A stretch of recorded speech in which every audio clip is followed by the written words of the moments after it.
بسم الله الرحمن الرحيم. الحمد لله نحمده ونستعينه ونستغفره ونؤمن به ونتوكل عليه ونعوذ بالله من شرور أنفسنا ومن سيئات أعمالنا. من يهده الله فلا مضل له ومن يضلل عنه فلا هادي له.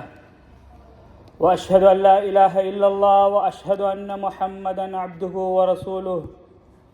اللهم صل على محمد وعلى آل محمد كما صليت على إبراهيم وعلى آل إبراهيم إنك حميد مجيد. فقد قال الله تعالى في القرآن الكريم ومحكم التنزيل بعد أعوذ بالله من الشيطان الرجيم: إنا عرضنا الأمانة على السماوات والأرض والجبال فأبينها أن يحملنها. قال نبينا صلى الله عليه وسلم في حديثه عن أبي برزة رضي الله عنه قال قال رسول الله صلى الله عليه وسلم: إذا ضيت الأمانة فانتظر الساعة. அன்புக்குரிய இஸ்லாமிய சகோதரர்களே, அல்லாஹுவின் நல்லடியார்களே,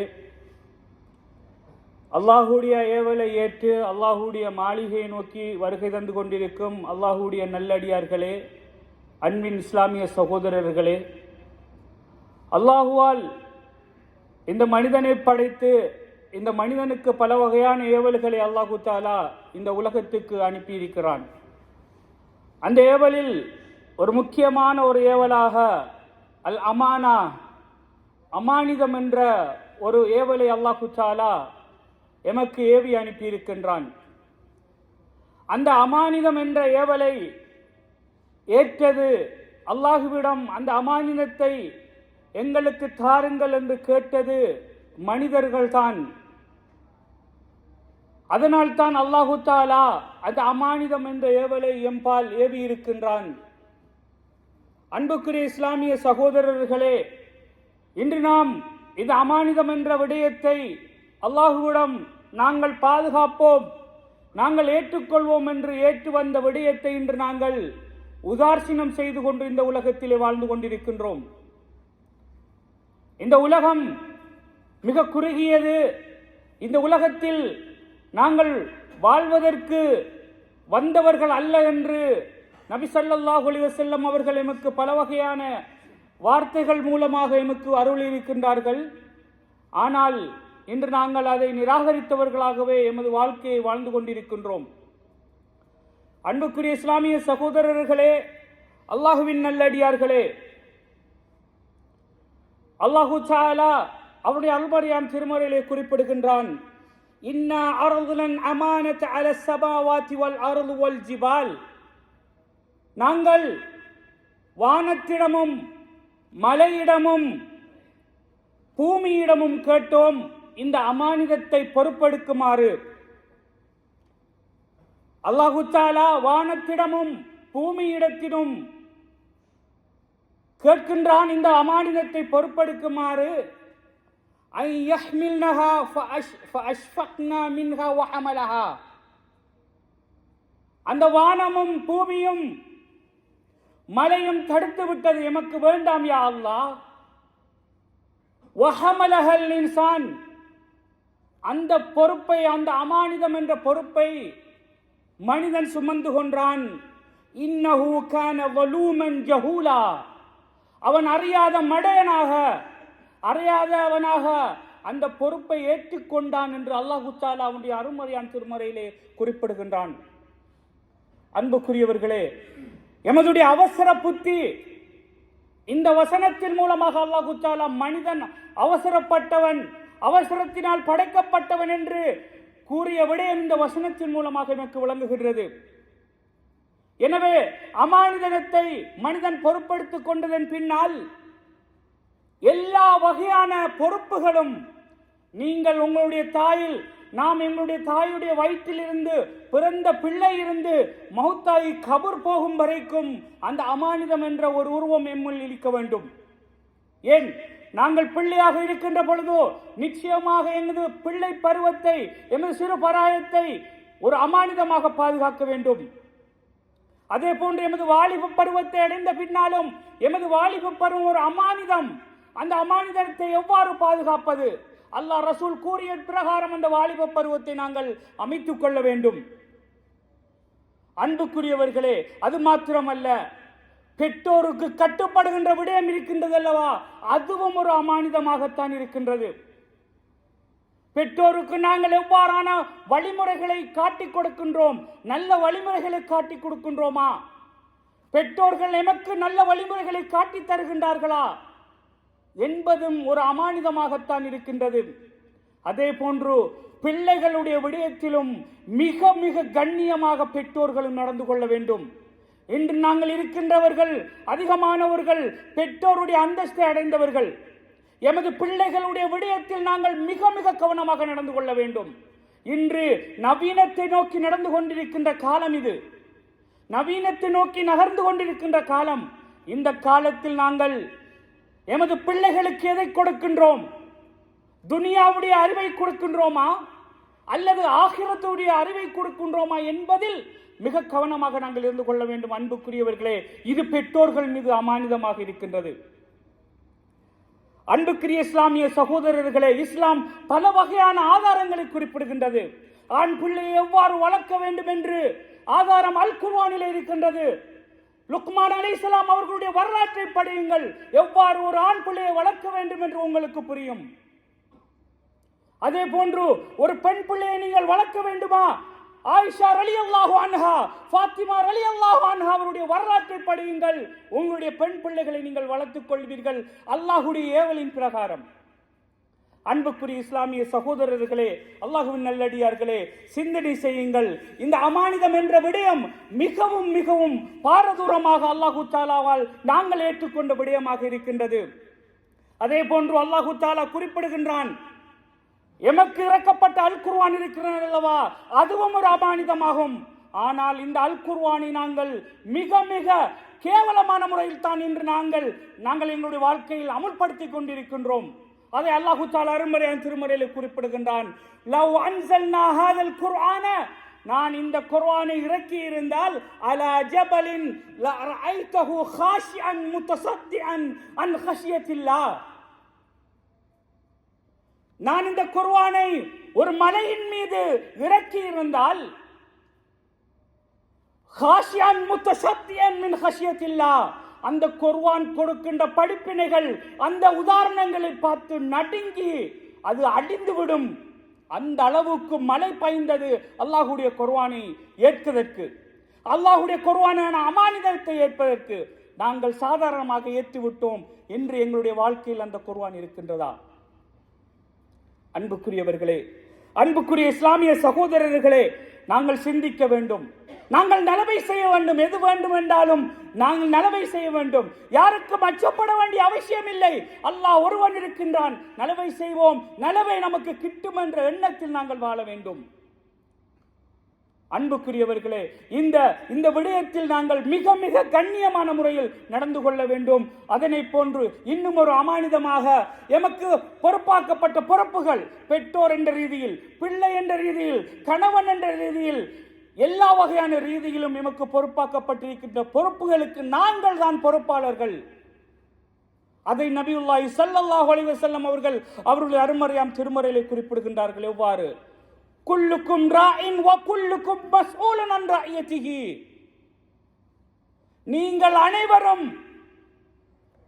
உங்களுக்கு கீழிருப்பவர்களுக்கு நீங்கள் தான் பொறுப்புதாரி. உங்களுடைய பொறுப்பை பற்றி நாளை மறுமையில் அல்லாஹு தஆலா கேட்க இருக்கின்றான்.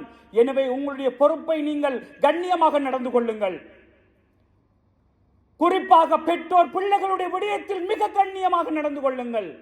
நாளை மறுமையில் அல்லாஹ்வுடன் நாங்கள் யாரும் தப்பிவிட முடியாது. அன்புக்குரியவர்களே, அன்புக்குரிய இஸ்லாமிய சகோதரர்களே, எந்த அமானிதத்தை நாங்கள் ஏற்று வந்தோமோ அந்த அமானிதத்தை நபியுல்லாஹி ஸல்லல்லாஹு அலைஹி வஸல்லம் அவர்கள் மீண்டும் குறிப்பிடுகின்றார்கள். எவ்வாறு தெரியுமா?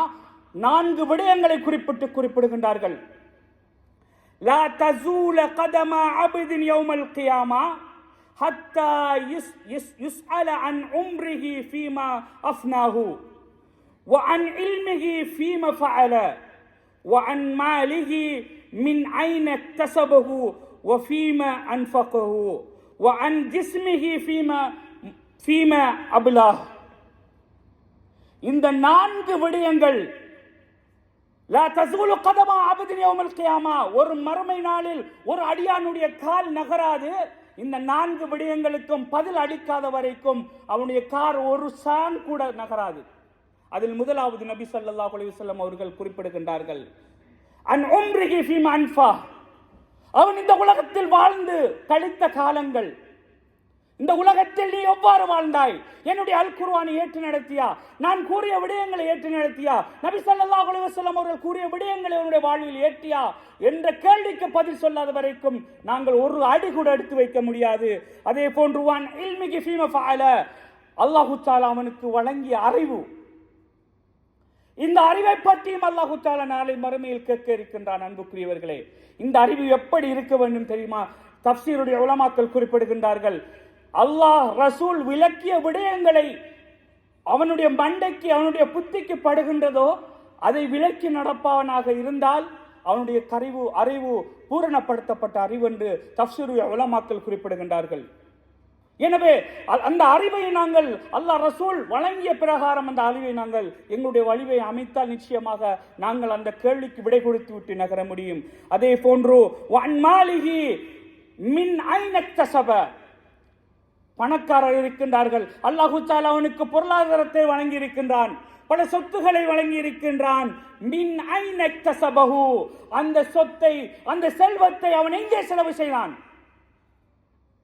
வீண்பெரியத்தை நோக்கி செலவு செய்தானா அல்லது அவனுடைய பிள்ளையுடைய பொடுபோக்குக்காக செலவு செய்தானா?